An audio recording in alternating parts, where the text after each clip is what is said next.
Bonjour et bienvenue à la créativité au rendez-vous. Je me présente, Claudine Delaunay, blogueuse pour les trouvailles de Claudine. Aujourd'hui, je fais une mini introduction avant de partir mon tutoriel sur le prochain projet que je vais vous présenter. Et je voulais vous parler juste un petit peu de moi, puis sûrement si vous lisez mes infolettes et si vous me suivez aussi sur mon blog, vous allez réaliser que je fais un petit virage, différents projets. Disons que vu que j'ai quitté Saint-Pénard, ben, j'essaie d'utiliser mon matériel et j'essaie d'utiliser recycler. Et puis aussi, je prends plus conscience de les raisons pour lesquelles je continue à créer à tous les jours et à faire des vidéos à toutes les semaines, infolettes et blogs, car c'est mon univers qui me permet de m'échapper et aussi de me faire du bien à l'âme, surtout quand on est dans cette période-ci universellement que c'est pas facile à passer au travers, mais on a déjà passé au travers auparavant, hein, quand il y a eu la COVID. Et aussi personnellement, dans la dernière année, c'était difficile aussi, mais on finit toujours par passer au travers. Alors, l'objectif maintenant pour moi de continuer avec ma chaîne, c'est sûr que je veux continuer que les abonnements augmentent et puis que j'ai des commentaires pour sentir le feedback, les commentaires de comment vous trouvez les choses, qu'est-ce que vous aimeriez voir. Mais en même temps, c'est pour transmettre un endroit où ce qu'on peut se ressourcer, mais en même temps, se sentir dans un milieu de douceur. Alors, j'ai une phrase que j'ai travaillée, puis là, j'ai mes petites notes devant moi parce que c'est tout nouveau pour moi. C'est que je veux transmettre un environnement qui est, ben, je vais dire, mon petit slogan, ça va être Ensemble, semons la douceur, une création à la fois. Alors, c'est vraiment ça que je voulais transmettre, de dire c'est un milieu où il y a pas, t'as pas à te prouver, t'as pas à essayer de trouver quelque chose puis de le prendre vite, vite. Tu peux tout simplement regarder ma vidéo puis t'inspirer de ça pour faire autre chose. Puis, c'est tout. Alors, ceci dit, je vais te souhaiter un bon visionnement et bonjour à tout le monde de la France, de la Suisse, de l'Amérique du Nord et de partout au monde. Alors, bon visionnement. Bye bye.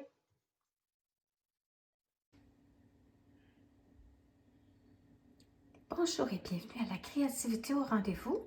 Je me présente Claudine Delaunay, blogueuse pour les trouvailles de Claudine. Aujourd'hui, je vous présente une vidéo qui est en lien avec des books et des books et des books et des books. Alors, j'ai décidé de finalement faire une petite vidéo pour vous montrer comment on peut réaliser une book de 5 différentes façons. Quand je donne des cours en personne, souvent les participants me disent « Ah, fais-moi une book quand c'est en lien avec le projet qu'ils réalisent. » Et puis, ça me fait toujours plaisir de réaliser pour elles, de rendre service et de faire des books pour elles. Mais je me suis dit, tiens, peut-être que vu que je ne suis pas toujours là, ils aimeraient peut-être ça, apprendre à faire une book. Ou peut-être qu'ils ont appris depuis ce temps-là à en réaliser une. Mais bref, j'ai décidé de faire une petite vidéo qui va vous montrer 5 différentes façons, 5 méthodes qu'on peut faire une book. Et puis, peut-être qu'il y en a d'autres, ça, je ne serais pas surprise que vous pourriez m'en partager moi aussi, d'autres techniques. Mais je vais vous faire un petit sommaire de ce que j'ai appris. Alors, première chose, les fourchettes. Ah oui, ça c'est une technique, ça fait longtemps que ça existe. Et puis, je l'ai vu il y a plusieurs années déjà. Mais je n'ai jamais pris la peine de le réaliser.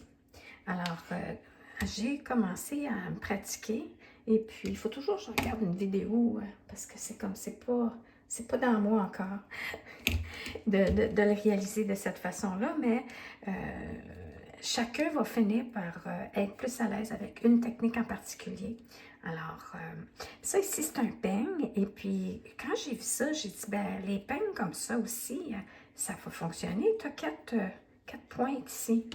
C'est 4 ici. Alors, je me suis dit, tiens, ça pourrait être... Puis, fait que je l'ai réalisé, on peut voir.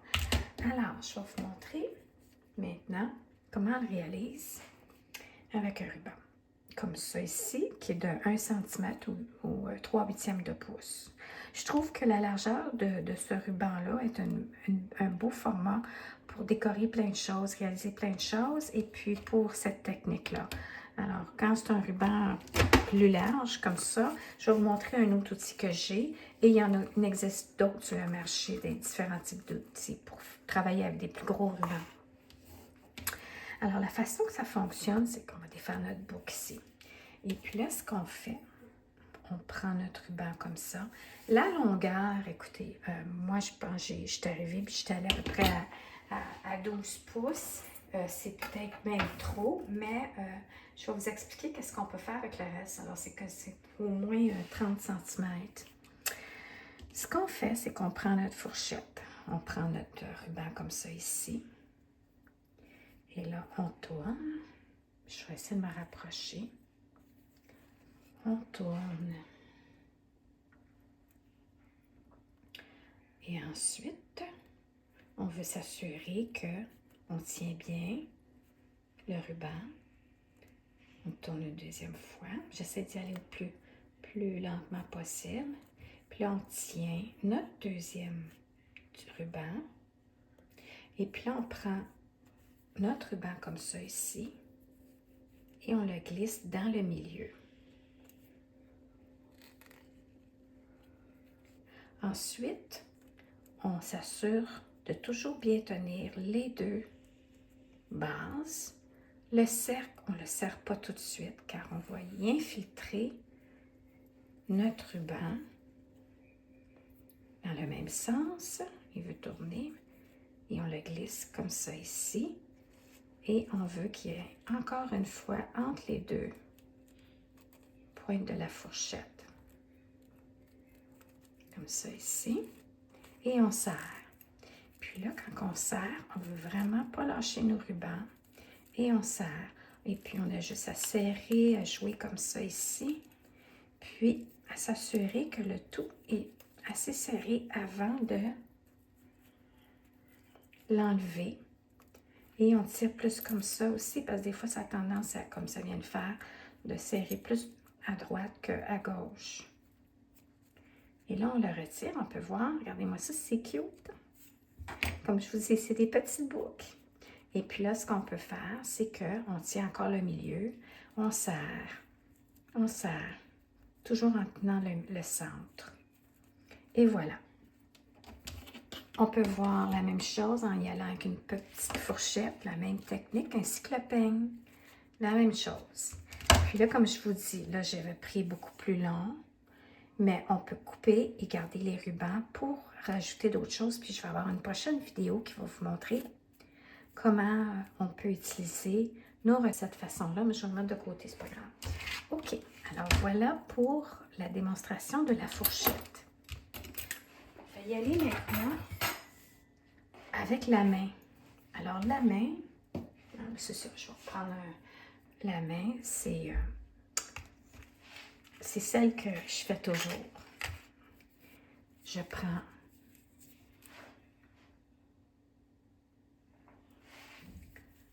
ma boucle, je tourne et on peut toujours voir le lousse en arrière et je glisse et ça fait deux petites pointes de boucle. La boucle a deux boucles, comme ça ici. Et on serre et on rajuste. Et là, on taille. Voilà pour la deuxième. Ensuite, on peut y aller avec un outil spécifique. Je vais vous montrer celui-ci que j'ai ici. C'est un vieil outil que j'avais acheté il y a bien longtemps.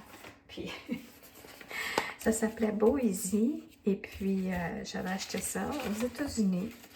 Puis, c'est le fun, ça montre toutes les différentes façons, la grosseur de boucle et tout, le ruban, la grosseur des rubans et tout.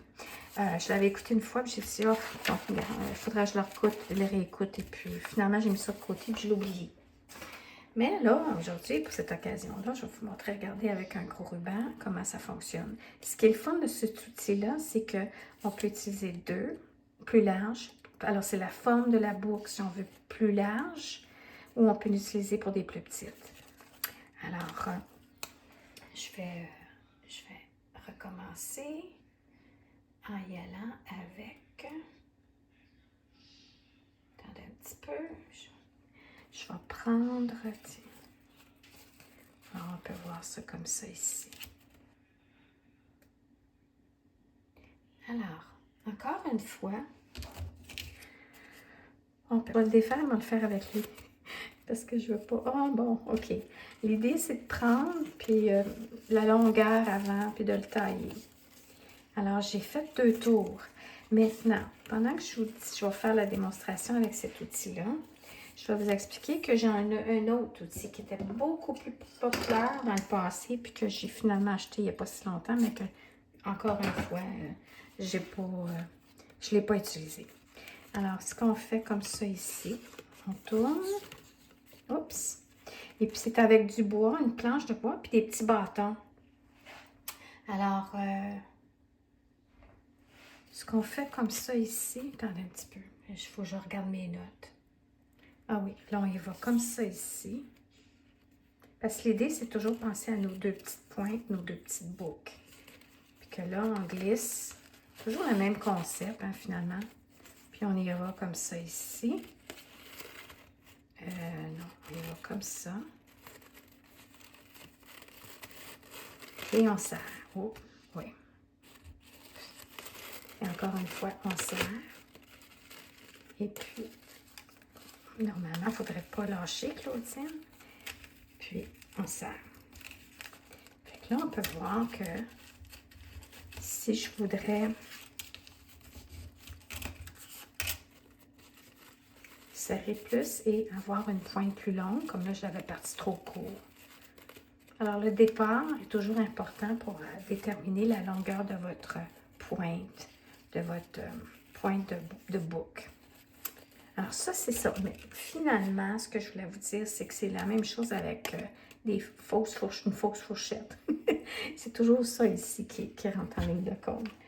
Alors, ça, c'était pour l'outil. Mais comme je dis, il y en a un autre, et puis c'est des bâtons. Puis ça a l'air que ça marche très bien parce que j'en ai vu beaucoup sur YouTube dans le passé. Et puis, j'ai vu plusieurs personnes qui l'avaient aussi, cet outil-là. Alors, ça, c'est les outils spécifiques pour faire des boucles. Ensuite, il y a la technique aussi qu'on peut faire avec notre main, nos doigts. Puis, pour vous le montrer. OK.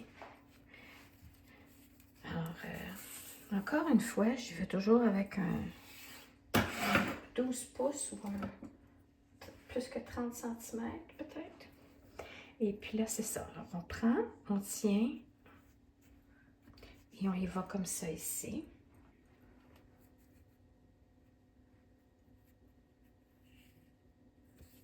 On y va comme ça.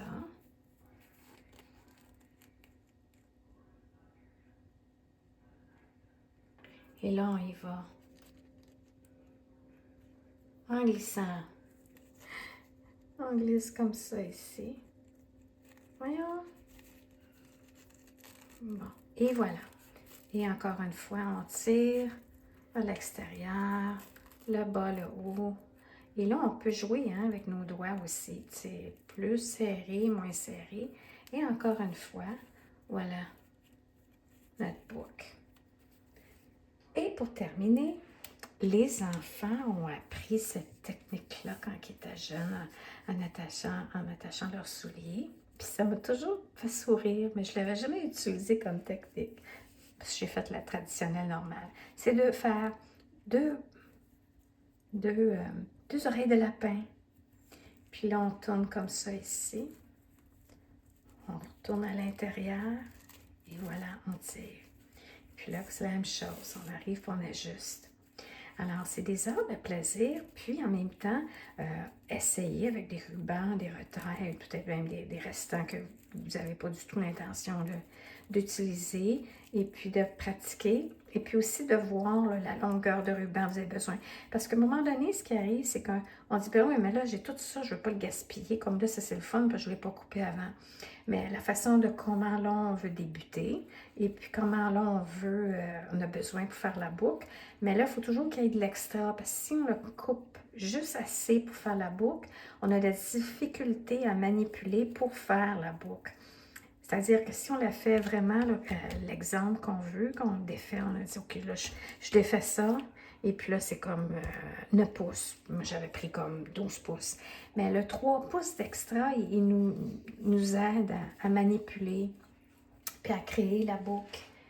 Alors, voilà, c'était ma présentation d'aujourd'hui. Et puis, j'espère que vous avez aimé, que vous allez vous pratiquer.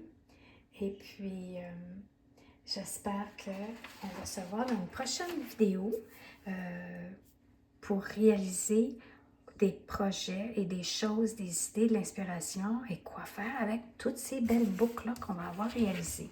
Alors, merci beaucoup pour votre écoute et à la prochaine. Bye bye.